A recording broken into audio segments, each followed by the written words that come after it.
Vážené dámy a páni, naozaj myslím, že v Banskej Bystrici za posledné dni sa udialo niekoľko zázrakov, pochádzajúcich z rúk lekárov a sestier a celého zdravotného personálu Rooseveltovej nemocnice. Ja neviem nájsť slova vďaky za to, že sa nám darí postupne blížiť k tej pozitívnej prognoze. Čo je veľmi dôležité, stav umožňuje regeneráciu a pán premiér je privedomý, ale samozrejme so všetkými tými limitmi, ktoré takéto vážne zranenie reprezentuje.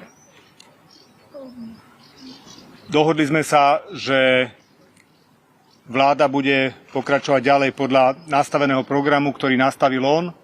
To znamená, budúci týždeň budú minimálne 2 zasadnutia vlády, jedno štandardné a jedno osobitné kvôli rokovaniam o eurofondoch. Blíži sa termín predkladania zákonov v parlamente, čiže štát musí fungovať ďalej. Tak ako predseda vlády Robert Fico nastavil tieto všetky parametre, tak v nich budeme plynule pokračovať. Možno dnes v Bratislave ešte budeme mať ďalšie informácie k ostatným častiam fungovania Slovenska v týchto chvíľach. Takže toto je pre mňa rozhodujúce. Čo určite môžem doplniť, lebo som túto otázku od vás ešte dostal pred tlačovou konferenciou. Nemyslím si, že bude akýkoľvek prevoz pána premiéra do Bratislavy v najbližších dňoch určite možný. Ten stav je naozaj vážny a určite jeho stav neumožňuje to, aby sme v blízkej budúcnosti, to znamená na konci víkendu, takýto prevoz absolvovali. To znamená, pán premiér bude naďalej tu. To isté platí o ponukách zo zahraničia, ktoré si nesmierne vážime, a všetkým predstaviteľom štátov, ktorí poslali svoje myšlienky, modlitby, ktorí poslali svoje ponuky, veľmi pekne ďakujeme. Neviete si predstaviť, ako si to vážime. V tejto chvíli máme 100% dôveru k zdravotnícky personál Rooseveltovej nemocnice a sme presvedčení, že tak, ako nastavili či už operatívne zákroky a najmä aj včerajšiu operáciu, ktorá prispela k tomu, že sme bližšie k tej pozitívnej prognóze, a všetkých postupy považujem za absolútne správne a prinášajú prvé ovocia. Po prvých hodinách tá prognóza bola veľmi, veľmi zlá. Viete, že strely do oblasti brušnej dutiny sú v zásade fatálne. V tomto prípade sa podarilo, aby sme tento stav postupne zvrátili a naďalej ten zdravotný stav stabilizovali. To je v zásade asi za nás všetko, čo sa týka štátu a vlády. Vláda funguje, máme všetky nástroje k dispozícii, ktoré potrebujeme mať na to, aby sme mohli pokračovať vo všetkých úlohách, ktoré boli stanovené ešte pánom premiérom. Ešte by som vás chcela poprosiť o stanovisko k tomu, ako Smer prichádza, že aký máte postoj k tomu okrúhlému stolu, ktorý zvolali pán prezident a pani prezidentka. Ďakujem pekne. Ja som včera už dal také krátke stanovisko, že rozumiem tejto iniciatíve a je mi iba veľmi ľúto, že sa nepodarilo stretnúť 3 najvyšším ústavným činiteľom od volieb, pretože o mnoho masívnejšie začal vlastne tie problémy a špičkovanie tejto nálady, ktorá na konci dňa vyústila k atentátu na pána predsedu vlády, že sa nemohli stretnúť, a preto plne rozumiem tomu, že takáto iniciatíva vznikla. Ale myslím si, že keďže boli prizvaní predovšetkým predsedovia politických strán a náš pán predseda politickej strany je naďalej v rukách lekárov, myslím si, že budem telefonovať s pani prezidentkou a to, o čom sa porozprávame, povieme zjavne až potom, ale asi rozumiete, že čo by som od nej asi chcel. Takže patrí sa ale najprv zavolať pani prezidentke a oboznámiť ju jednak so stavom, pretože to chcem povedať, že sa pravidelne informuje o stave predsedu vlády a určite chcem povedať aj naše stanovisko smerom tomuto návrhu, ktorému absolútne rozumieme, a Slovensko v tejto chvíli potrebuje zmier, potrebuje pokoj, potrebuje ukludnenie tých vyburcovaných vášní. Vidíte všetky nové informácie, ktoré prichádzajú o útočníkovi, ktoré prichádzajú, a dnes som čítal nejaký článok od jednoty dôchodcov, ktorí mali konflikt s týmto pánom počas jednotlivých protestov pred parlamentom. Ja si myslím, že to, akým spôsobom sa radikalizoval cez tú frustráciu neúspechu jeho favoritov, bohužiaľ je signálom toho, že musíme všetko zmeniť. Tu musíme od základov, ako som už raz povedal, musíme demokraciu naučiť znova chodiť. Pane ministře, měl jste možnost dnes mluvit s panem premiérem a mohl byste specifikovat ty nabídky ze zahraničí, jestli třeba přišla z České republiky? To samozrejme takisto. Určite aj z Českej republiky, aj cestou mojej kolegyne pani ministerky, aj cestou vlastne vedenia krajiny. V zásade úplne každý, pretože každý sme ľudia, všetko sú to kolegovia, s ktorými pracuje či predseda vlády, či jednotliví ministri. Ja si myslím, že každý z ministrov mal množstvo telefonátov, množstvo rokovaní, množstvo diskusí a preto sa za to ešte poďakujem aj Českej republike samozrejme. Ale hovorím, tá dôvera v ten tím, ktorý tu nastavil tú liečbu, ktorý od začiatku dôverne pozná celý zdravotný stav a povedal by som, že pri tej intenzite každý milimeter toho priestoru jednotlivých zranení je určite nad všetky pochybnosti, že dôvera v rukách lekárov Banskej Bystrici je absolútna. A měli jste možnost s ním mluvit, třeba se třeba pozdravit? Áno, samozrejme, tak v podstate komunikujeme v rámci tých obmedzených možností, pretože musíte si uvedomiť, že takéto závažné zranenie je extrémne vyčerpávajúce a ten nápor na telo, ktorý je vlastne v tej snahe o rekonvalescenciu a včerajšia operácia, ktorá bola zase takmer 2-hodinová, to všetko sú mimoriadne záťaže. Takže na to všetko, čo potrebujeme k tomu, aby štát bol stabilný, aby sme vedeli, kam chceme smerovať, to všetko, táto komunikácia stačí.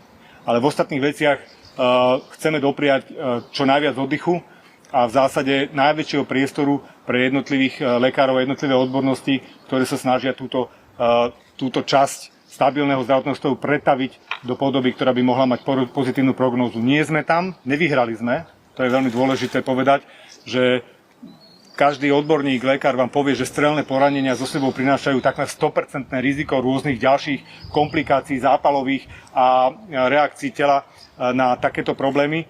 Preto práve bolo veľmi správne, že aj včera lekári sa snažili, ako sa hovorí, pred problém a umožniť práve tú rýchlejší posun k tým pozitívnym prognózam. Takže tá komunikácia je limitovaná ťažkosťou toho zranenia, ktoré vyjadrujem aj v tom, že zatiaľ nie je možné uvažovať jeho prevoze napríklad do Bratislavy. A pán Čelňák, jste v tuto chvíli připraven převzít veškeré pravomoci od pana premiéra? Nie je to nevyhnutné, pán redaktor, nie je to nevyhnutné. Všetky právomoci, ktoré potrebujeme k tomu, aby sme viedli štát, máme k dispozícii. A úprimne povedané, žiadne také zmeny nie sú nevyhnutné a to, čo potrebujeme pre chod štátu, to si dokážeme odkomunikovať. Všetky ostatné právomoci samozrejme k dispozícii máme, na to sú podpredsedovia vlády, ktorí majú, či už je to otázka podpisovania zákonov, všetkých týchto vecí, tieto všetky kompetencie samozrejme máme k dispozícii. Pán minister, maďarská televízia, pán Orbán Viktor včera, maďarský premiér, vyhlásil, že najbližší spolubojovník teraz vypadol pred európskymi voľbami, že veľmi chýba vlastne Maďarsko a Slovensko teraz veľmi úzko spolupracovali. Vláda zostane na tej ceste, takže Maďarsko môže pokračovať, či môže počítať so slovenskou vládou naďalej pred voľbami. Ja si myslím, že vôbec nič sa nezmenilo z pohľadu toho, akú politiku predstavujeme, akú reprezentujeme, aké názory vlastne sa snažíme mierové predovšetkým vniesť do predvolebnej kampane do európskych volieb, ale toto je tak zásadný zásah, ktorý sa udial, že my hlavne doma musíme si poupratovať, pretože rozdelenie spoločnosti, ktoré bolo spôsobené najmä tou frustráciou, tým neustálým bojom, v zásade ja nerád ukazujem prstom, tak to poviem všeobecne. Mnohé organizácie, médiá častokrát si pomýlili otázku informovanosti so súbojom. Kritické myslenie, kritické a ťažké otázky, to je presne to, čo patrí do priestoru politiky. A ja osobne som ich veľkým fanúšikom. Rád odpovedám na ťažké a kritické otázky. Iná vec je súboj, kedy priamo označujete, a Robert Fico bol dlhodobo označovaný všetkými tými najhoršími adjektívami.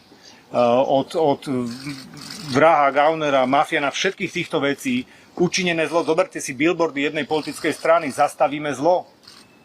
Aké zlo? Ak tu niečo stojí za posledných 20 rokov, tak to vybudoval Smer na čele s Robertom Ficom. Počas pravicových vlád, ktoré sa vždy rozpadli a ktoré vždy skončili jednou veľkou hanbou a katastrofou, tu neuzostalo naozaj nič. Čiže ten súboj a tá frustrácia z toho neúspechu bola obrovská. Prerástla do tohto pokusu o vraždu, tohto atentátu.